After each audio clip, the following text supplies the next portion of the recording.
Friend, આજે હું તમારી સાથે શેર કરીશ ઓછા સમયમાં તૈયાર થઈ જતું ઇન્સ્ટન્ટ કાજુ પનીર મસાલાની રેસીપી. આજે શાકમાં આજીનો મોટો કે પછી કલર ઉપયોગ કર્યા વગર જ ગ્રેવી બનાવવાની એવી ટ્રીક શેર કરીશ.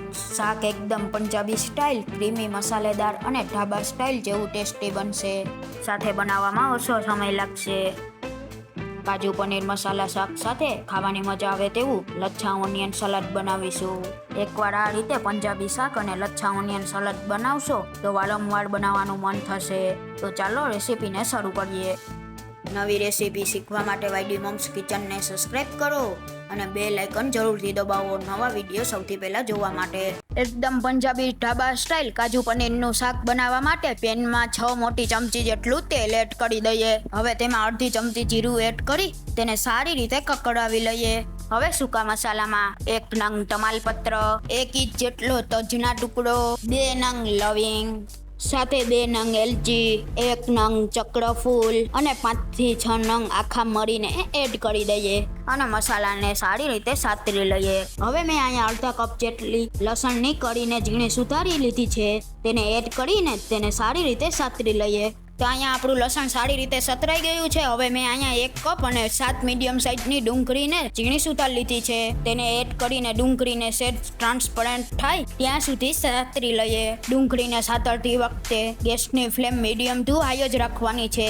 તેને ક્યારેય આપણે લો ફ્લેમ પર નથી સાતરવાની. તો લગભગ 2 થી 3 મિનિટ જેવું થઈ ગયું છે અને અહીંયા આપણી ડુંગળી સારી રીતે સતરાઈને ટ્રાન્સપરન્ટ થઈ ગઈ છે. તો હવે તેમાં 1 કપ કેપ્સિકમ એડ કરીને તેને સારી રીતે સાતરી લઈએ.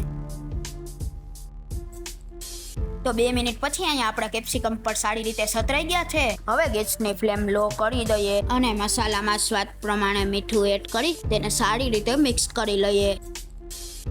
તો અહીંયા આપણું મીઠું સારી રીતે મિક્સ થઈ ગયું છે. તો હવે તેમાં અડધી ચમચી હળદર પાવડર, 1 ચમચી ધાણા જીરું પાવડર અને શાકનો કલર એકદમ સરસ આવે તેના માટે 1 ચમચી લાલ મરચું પાવડર અને હવે મેં અહીંયા 3 ચમચી જેટલો પનીર સબ્જી મસાલા લીધો છે જે તમને બજારમાં આસાનીથી મળી જાય છે. હવે મસાલાને સારી રીતે મિક્સ કરી લઈએ. હવે મસાલા બળી ના જાય તેના માટે 1 કપ ગરમ પાણી એડ કરી દઈએ અને મસાલાને સારી રીતે સાતરી લઈએ. 2 મિનિટ પછી મસાલા સારી રીતે સતરાઈને તેને સાઈડમાંથી તેલ છૂટું પડી ગયું છે. હવે ગ્રેવીમાં દહીં એડ કરવાનું છે. તો ગેસની ફ્લેમ બંધ કરી દઈએ અને ગ્રેવીને થોડી ઠંડી થવા દઈએ. હવે મેં અહીંયા 1/4 કપ અને 4 મોટી ચમચી જેટલું દહીં લીધેલું છે. તેને આ રીતના જાળીમાં રાખીને તેમાંથી બધું જ પાણીના ભાગને કાઢી લીધેલું છે. તેનાથી દહીં એકદમ ઘટ થઈ જાય છે. હવે તેને ગ્રેવીમાં એડ કરી દઈએ અને સારી રીતે સાતરી લઈએ. દહીં એડ કરતા પહેલા ગ્રેવીને થોડી ઠંડી કરી લેવાની છે. સાથે દહીં એડ કર્યા પછી આ રીતના સતત હલાવતા રહેવાનું છે જેથી ગ્રેવી આપણી જરા પણ ફાટે નહીં. ગ્રેવીમાં દહીં એડ કરવાથી તેનું ટેક્સચર એકદમ ક્રીમી થઈ જાય છે. તો લગભગ 2 મિનિટ પછી આપણું દહીં ગ્રેવી સાથે એકદમ સરસ રીતે ભળી ગયું છે અને તેની સાઈડમાંથી તેલ છૂટું પડી ગયું છે. હવે મેં અહીંયા 2 મીડિયમ સાઇઝના ટમેટાને મિક્સર જારમાં ગ્રાઇન્ડ કરીને આ રીતની પ્યુરી તૈયાર કરી લીધેલી છે.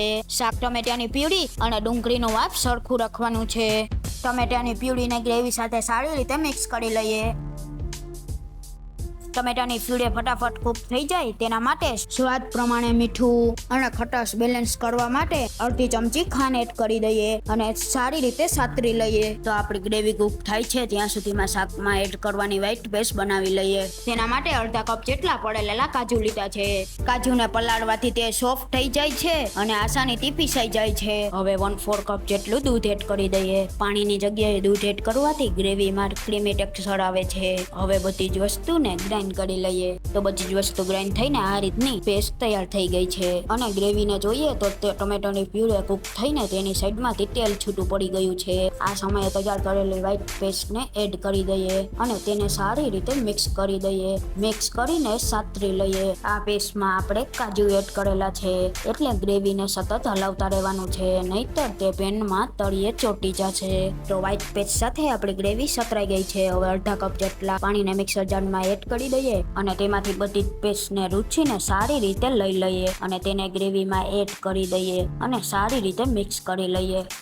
તો વ્હાઈટ પેસ્ટને ગ્રેવીમાં સાતરતી વખતે પાણી એડ કરવાથી ગ્રેવી સતરાઈ જાય છે અને ગ્રેવીની સાઈડમાંથી તેલ છૂટું પડી જાય છે. લગભગ 2-3 મિનિટ જેવું થઈ ગયું છે. ગ્રેવીની ઉપર આ રીતના તેલ છૂટું પડતું જાય છે. હવે શાકનો સ્વાદ 100 ગણો વધારે તેના માટે 1 ચમચી ચાટ મસાલો પાવડર એડ કરી દઈએ અને તેને સારી રીતે મિક્સ કરી દઈએ. રેગ્યુલર મસાલા સાથે ચાટ મસાલો એડ કરવાથી શાકનો સ્વાદ એકદમ સરસ આવે છે. હવે મેં અહીંયા 30 ગ્રામ જેટલા પનીરને ખમણી લીધેલું છે. તેને ગ્રેવીમાં એડ કરી દઈએ અને તેને સારી રીતે મિક્સ કરી લઈએ. હવે ગ્રેવીને પતલી કરવા માટે 2 કપ જેટલું પાણી એડ કરી દઈએ અને તેને સારી રીતે મિક્સ કરી લઈએ. ઠંડા પાણીની જગ્યાએ થોડું ગરમ પાણી એડ કરવાથી શાકની કુકિંગ પ્રોસેસ ચાલુ રહે છે, જેનાથી શાકનો કલર અને તેનો સ્વાદ એકદમ સરસ આવે છે. હવે ઢાંકણ ઢાંકીને ધીમા ગેસ પર ગ્રેવીને 7 થી 8 મિનિટ માટે કુક કરી લઈએ. 8 મિનિટ જેવું થઈ ગયું છે અને ઢાંકણને ખોલી લઈએ અને આપણી ગ્રેવી કુક થઈ ગઈ છે. તૈયાર થયેલી ગ્રેવી એકદમ દાણેદાર અને ક્રીમી ટેક્સચર સાથે ઢાબા સ્ટાઇલ ગ્રેવી તૈયાર થઈ ગઈ છે. આ ટ્રીક સાથે તમે બનાવીને જરૂરથી ટ્રાય કરજો. હવે શાકમાં એડ કરવા માટે કાજુને રોસ્ટ કરવાના છે અને પનીરને સાતરવા માટે પેનમાં 1 મોટી ચમચી તેલ એડ કરી દઈએ અને સાથે 1 ચમચી જેટલું ઘી એડ કરી દઈએ. ઘીની જગ્યાએ તમે બટરનો ઉપયોગ પણ કરી શકો છો.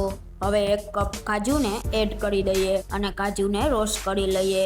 કાજુને રોસ્ટ કરીને શાકમાં એડ કરવાથી તેનો સ્વાદ ખૂબ જ સરસ આવે છે. તો અહીંયા આપણા કાજુ રોસ્ટ થઈ ગયા છે તો તેને બાઉલમાં કાઢી લઈએ. તો હવે પનીરને આપણે સાતરવાના છે. તેના માટે મેં અહીંયા 250 ગ્રામ પનીરના ચોરસ પીસ કરી લીધેલા છે. તેને એડ કરી દઈએ. પનીરને ફ્લેવરફુલ બનાવવા માટે 1/4 ટીસ્પૂન હળદર પાવડર, 1/4 ટીસ્પૂન લાલ મરચું પાવડર અને 1 પિંચ જેટલું મીઠું એડ કરી દઈએ અને પનીરને તેલ અને ઘી સાથે એકદમ સારી રીતે સાતરી લઈએ. તો 1 થી 2 મિનિટમાં જ આપણું પનીર સાતરાઈ ગયું છે. આપણે તેને વધુ પડતું કૂક નથી કરવાનું, નહીતર તે શાકમાં ચોવલ લાગશે. હવે ગેસની ફ્લેમને બંધ કરી દઈએ અને હવે રોસ્ટ કરેલા કાજુને ગ્રેવીમાં એડ કરી દઈએ અને હવે સારી રીતે મિક્સ કરી લઈએ. અને હવે પનીરના ટુકડાને શાકની ગ્રેવીમાં એડ કરી દઈએ અને સારી રીતે મિક્સ કરી લઈએ. તો હવે પનીર અને કાજુ ગ્રેવીથી સારી રીતે કોટ થઈ ગયા છે. તૈયાર થયેલા શાકમાં ફક્ત 1 ચમચી જેટલું ઘી એડ કરી દઈએ. તમે તેની જગ્યાએ બટરનો ઉપયોગ કરી શકો છો. હવે શાકને સારી રીતે મિક્સ કરી લઈએ. તો આપણું અહીંયા સારી રીતે મિક્સ થઈ ગયું છે. તો હવે તેમાં ફક્ત 1 ચમચી મલાઈ એડ કરી દઈએ. હવે તેને સારી રીતે મિક્સ કરી લઈએ. પનીર એડ કર્યા બાદ મલાઈને એડ કરવાથી તે એકદમ ક્રીમી તૈયાર થાય છે. તો હવે શાકને ફક્ત 2 મિનિટ માટે ઢાંકીને કૂક કરી લઈએ, જેથી ગ્રેવીનું ફ્લેવર આપણા પનીરમાં આવી જાય. તો લગભગ 2 મિનિટ પછી ઢાંકણને ખોલી લઈએ. તો અહીંયા આપણું શાક તૈયાર થઈ ગયું છે. જોતા જ ખાવાનું મન થઈ જાય એવું ઢાબા સ્ટાઇલ કાજુ પનીર મસાલા શાક તૈયાર થઈ ગયું છે. આ ટ્રીક સાથે તમે એકવાર બનાવીને જરૂરથી ટ્રાય કરજો. બધાને ખૂબ જ ભાવશે. હવે કાજુ પનીર મસાલા સાથે ખાવાની મજા આવે તેવું ઓનિયન સલાડ બનાવી લઈએ. લચ્છા ઓનિયન સલાડ બનાવવા માટે મેં અહીંયા 5 મીડિયમ સાઇઝની ડુંગળીને રાઉન્ડ શેપમાં કટ કરીને તેને લચ્છામાં અલગ કરી લીધેલા છે. હવે લચ્છા ઓનિયનમાં જ્યારે આપણે મસાલો એડ કરીએ ત્યારે તે સોફ્ટ થઈ જાય છે. તો તે લાંબા સમય સુધી કડક રહે તેના માટે તેને આ રીતના બરફવાળા પાણીમાં થોડી વાર માટે સોફ્ટ કરીને રાખી દઈએ. આ રીતના સોફ્ટ કરવાથી લચ્છા સલાડ રેસ્ટોરન્ટ સ્ટાઇલ બને છે. અને હવે થોડી વાર પછી ઓનિયન લચ્છાને પાણીમાંથી કાઢી લીધા છે. તો હવે મસાલામાં 1/2 ચમચી લાલ મરચું પાવડર, સ્વાદ પ્રમાણે મીઠું, 1/2 ચમચી ચાટ મસાલો, સાથે 1/4 ટીસ્પૂન સંચર પાવડર.